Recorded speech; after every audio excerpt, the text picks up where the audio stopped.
Hi, myself Vasan. Welcome to my channel EV.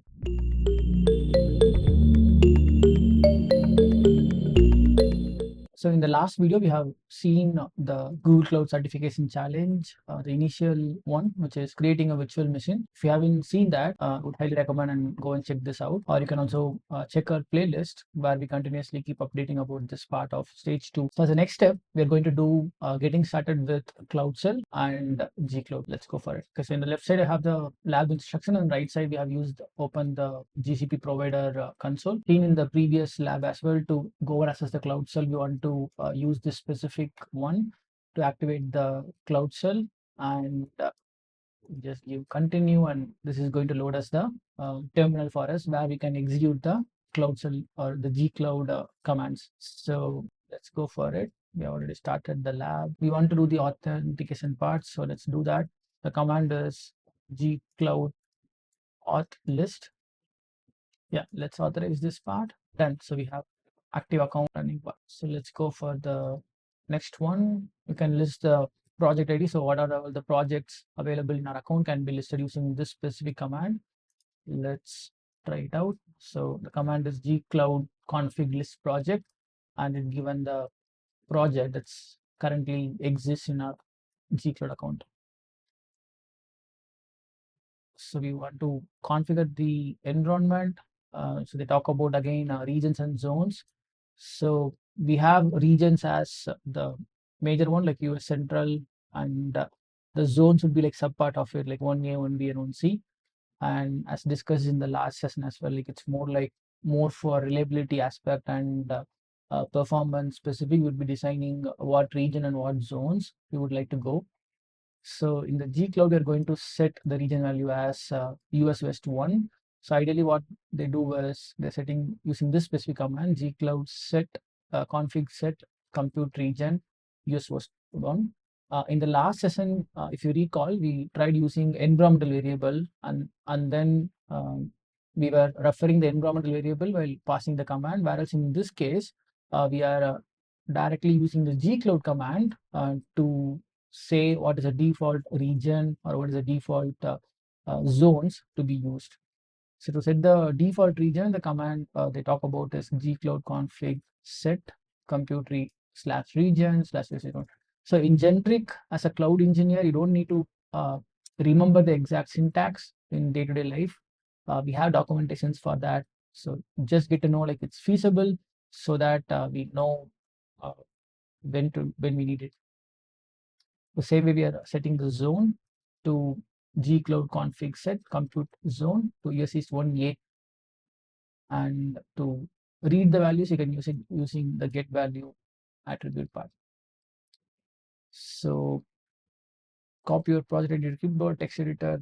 It's listed in two places as I mentioned about. So this is our the project name, and they're asking about the project ID. So project ID is this one. So let me copy and paste it in the text editor as they recommend. Do that. Done. So okay, so we can also set the project as well, the same way like how they're setting the ones. If you see, yes, so the current one is this. In Cloud Cell, run the following gcloud command to view about details about the project. So here we are passing the value which we get out of the specific command.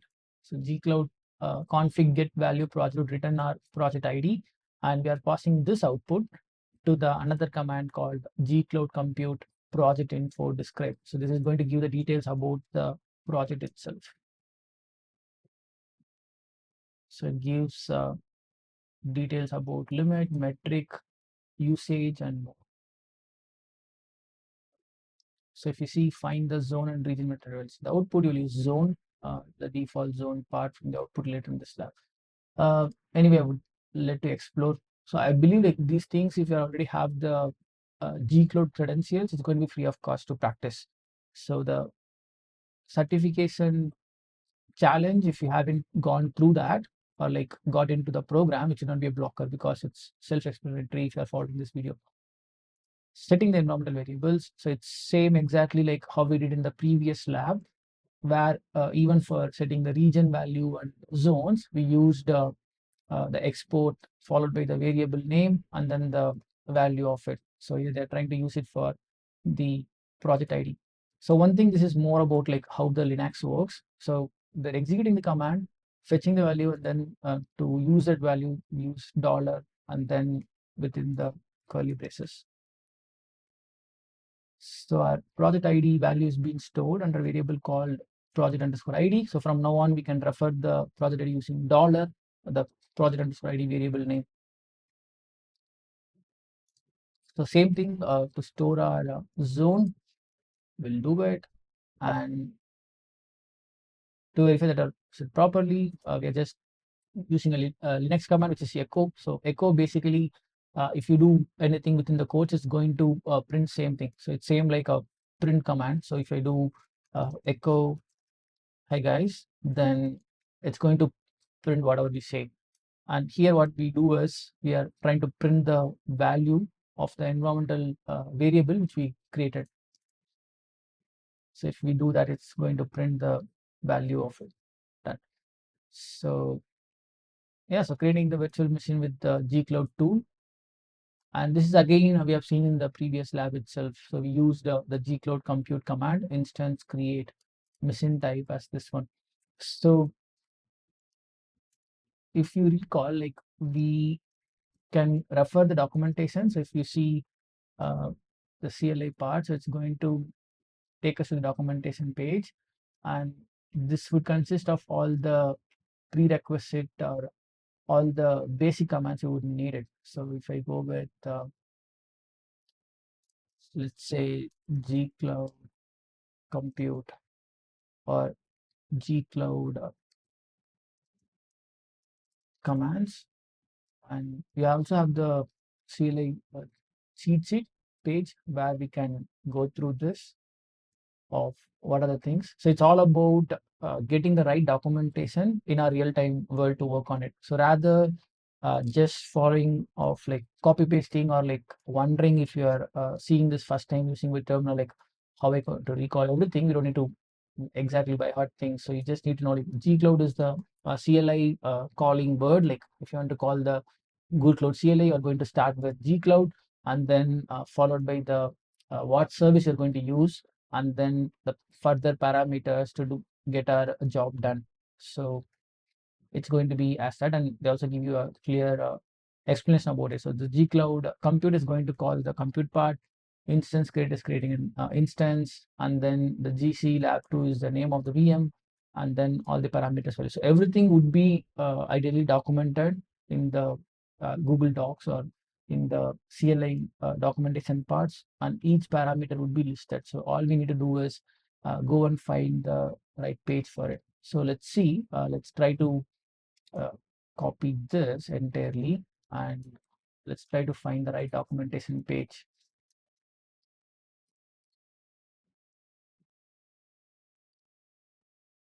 You see, ideally this would be the right page. It should be like cloud.google.com/sdk/gcloud reference, and this would be referring you to all the subcomponents as of service wise.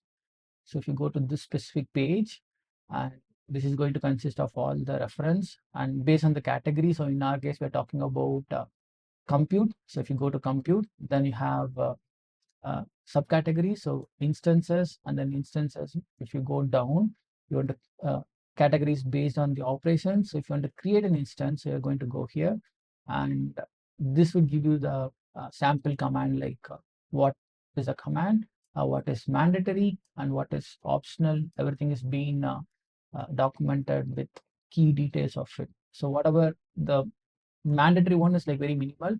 So you just pass what you need and you just skip what you don't need. That's how not just this specific the gcloud CLI works, but any CLI, even if you talk about the other cloud providers like AWS, it resonates the same.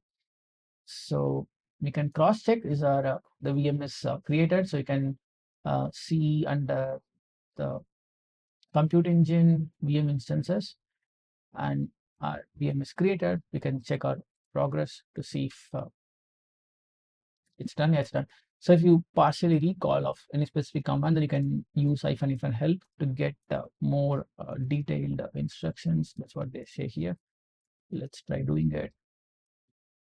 So this is going to give us the man page equivalent of Linux one, like give what options are available. So you don't even need to go to the GCP documentation and find it out. So I think it should be the same case for if we try to do like GCP uh, compute, not GCP, gcloud compute, and then if I just do -hyphen help, I believe it should give you the options like, yeah, it gives a generic options, right? Like the group, the command, and more additional details, and for which you would need to know those values and take it from there. Yeah, so they try to give you a specific help on how to proceed further on that. So yeah, exploring the gcloud commands. Instead of typing as -hyphen help, they're also recommending us to use -h.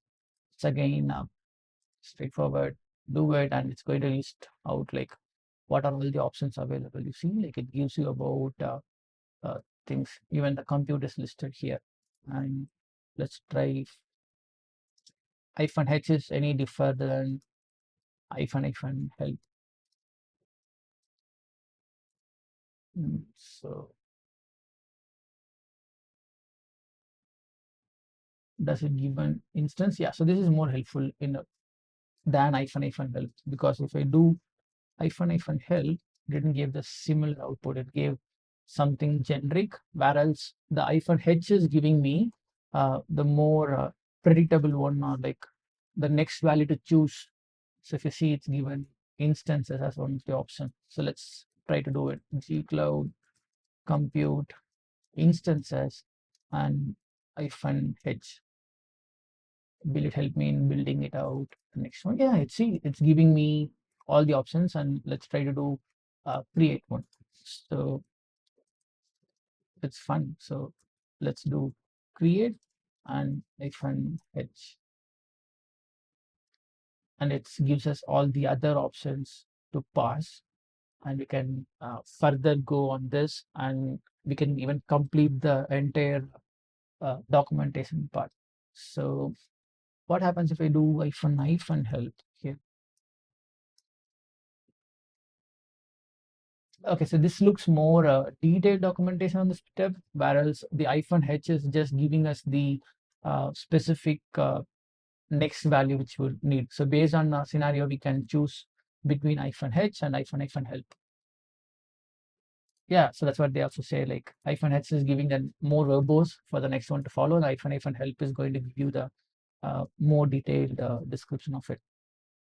So run the following command, gcloud config help, and okay, so instead of using -hyphen help, you can use help as the prefix part. That's fine.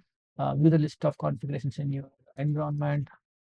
So we just use the gcloud config list, and gcloud config list -all gives you all the components, and good. So filtering the command line output, what they're doing with this. So gcloud command line CLI is a powerful tool for working with the command line, and so we have the instance list, and it's going to give us the specific value, right? So let's talk about filtering here. Talk about filtering. So the instance list is giving this, and we can use the filter value for it. So using -hyphen filter equal to name equal to gclab2, and that's going to give us the value specific of that config. And same way we have for the firewall rule list, and we can use -hyphen filter value to fetch a specific firewall in it. So if you see, they're trying to filter -hyphen filter equal to network equal to default, which means wherever the network value is equal to default, it's going to get those firewall. And in our case, everywhere the network is equal to default, so I think it's going to list the same values. let's try to play with here. If any difference we could see. Okay, let's try to filter where allow is equal to ICMP. Doesn't make sense, like just to do what is that, right? So let's keep allow is equal to ICMP, and I'm expecting is to give only the firewall, which should say uh, this one, the default of ICMP. Let's see if it works.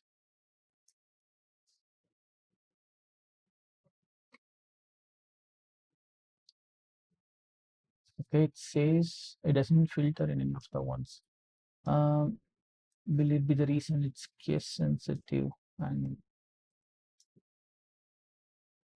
yeah, so once I made it to the capital allow, and it gives us two things. And you see uh, here it's like comma separated, and it's giving, since it's ICMP is listed, it's also giving it out this one as well. So wherever the value exists is giving us the value. One thing I'm not sure is here network is the same thing, right? As of caps. Why it's not reflecting as when it didn't complain, it was like uh, giving the output as normal. Whereas when we tried using allow equal to ICMP, it just worked when we did the caps. So if any of the GCP expert here, do comment so that you all learn together. If not, I will try to explore on this one and get back in the next session. So we can also use and conditions. That's good. Let's try that out. So where we say network should be default. Okay, here you see they used the network as the caps one and allow as the caps. But whereas in the previous command, which they mentioned, they given network as the small field and it worked. So I'm not sure like how exactly the matching works and why they do that.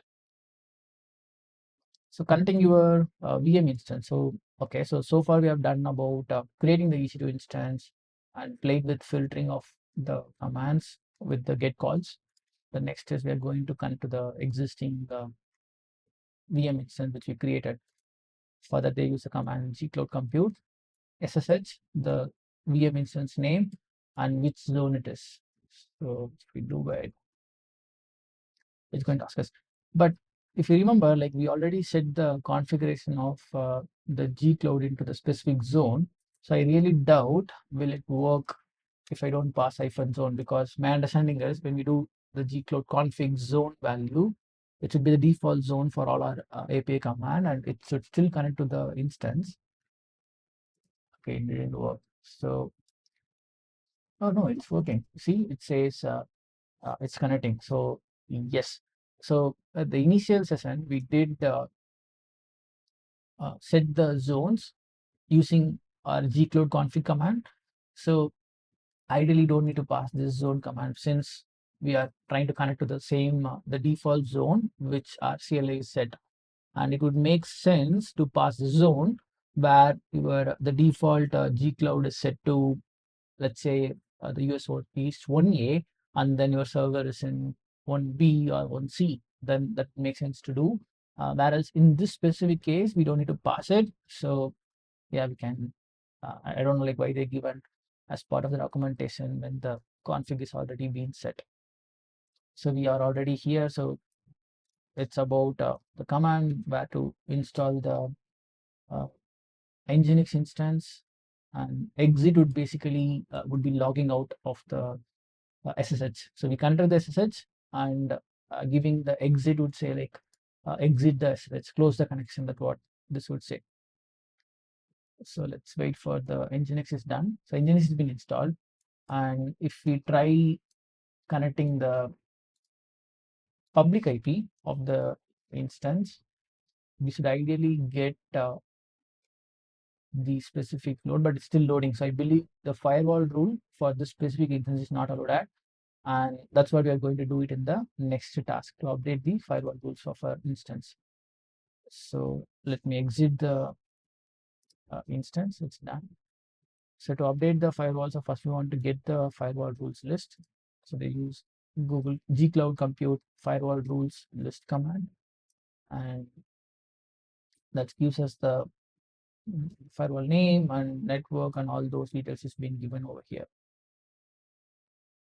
So we have like two networks. One is the default network, and the another is the virtual machine, which is GC2. So if you see, no, it says we have two networks. One is two networks available. The default network is where the virtual machine GC. Okay, so our virtual machine, we launched it in the default one, but it talks about there are two networks available. So one is default. What is another? For me, everything is showing as default, and I have no idea like why they say there are two networks available. Okay, so yeah, we already tried accessing the one, we couldn't do it. So add the tag to the virtual machine. So they're asking us that tag. So again, as a CLE command, you can just go through the documentation, find it out, and do that. And so here they use add tags value for the specific instance, saying the HTTP server and HTTPS server as the one. Update the firewall rules to allow the specific tag, I think. Uh, yes. So if the server consists of a specific tag, we are going to allow the specific port 80 from where?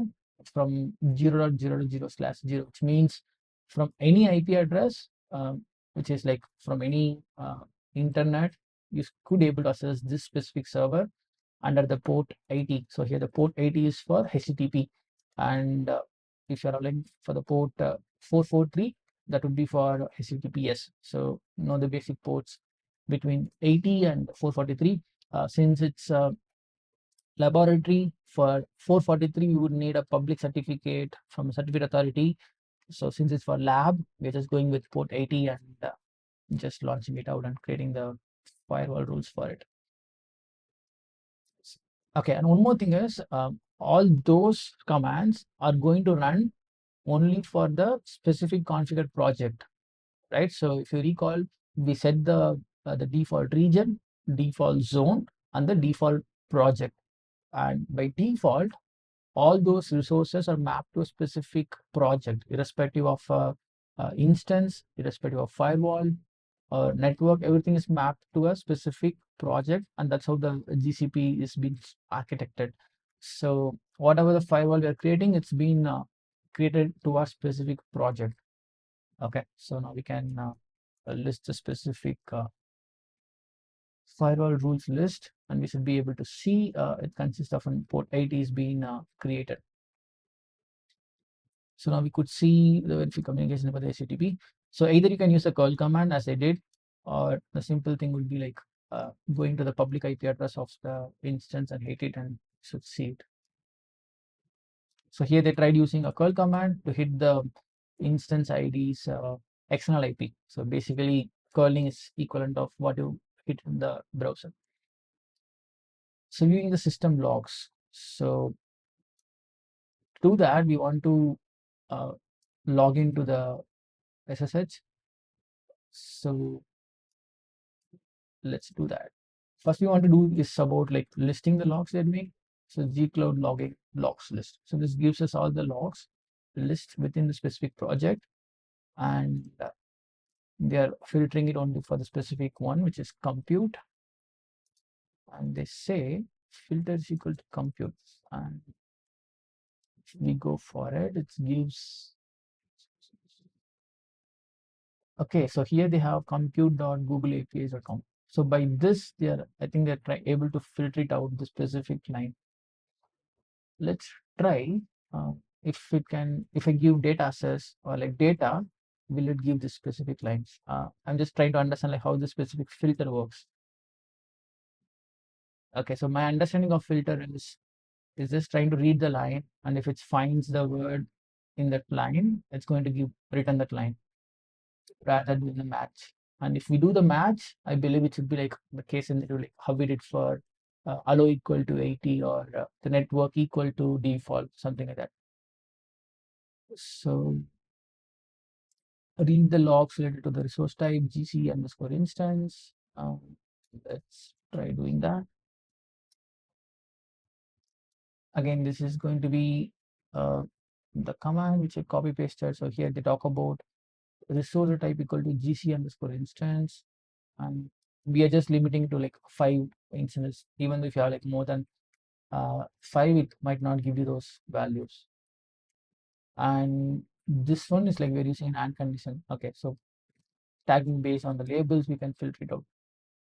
Cool. So let's try it outside. So if I do with, and so in real world, either you can use the documentation or use the help one, and even the generative AI is like more helpful nowadays. Like just ask what CLI, what command to be used, and get your job done. And you would just need to know like the basic understanding of how Linux works, and how you can automate it if you want to script it out more lined up of commands. So testing your understanding. The following multiple choice questions will reinforce your understanding. 3 basic ways to interact with Google Cloud services and resources are, if you want, you can pass and try on your own. There's an understanding. It's Cloud Console, yes. Command line interface, yes. What would be the third one?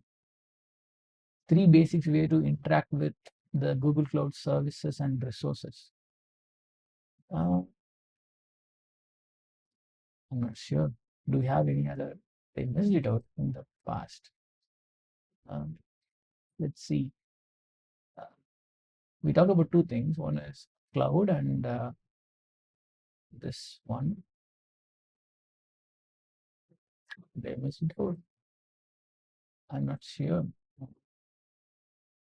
I'm sure about the gcloud and the CLI and the UI. That's what the lab is talking about, to be honest. Mm.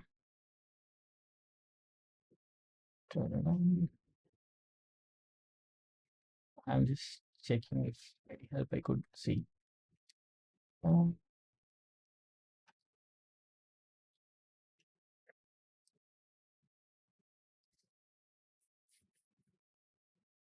Using, actually, I haven't heard about GStreamer nor G library. Client libraries might be the one. Ah, okay. Because it's a wild guess, because client libraries are generally used for automation, not just this specific one. And I just took a wild guess, to be honest. Like these 2, I'm confident about it, but this one was, I'm not that confident about it. Um, and again, it's they didn't talk about the client libraries in the one, so I think it's a genuine guess. Cool. So we'll end the lab, and in the next video, we'll talk about, or we'll go through what's the next topic. Let's check it out. Um, we have passed it. Let's see. So go next. So next is about setting up the network and HTTP load balancers. Okay, so if you haven't subscribed our channel, do subscribe, and see you in the next video. Thanks.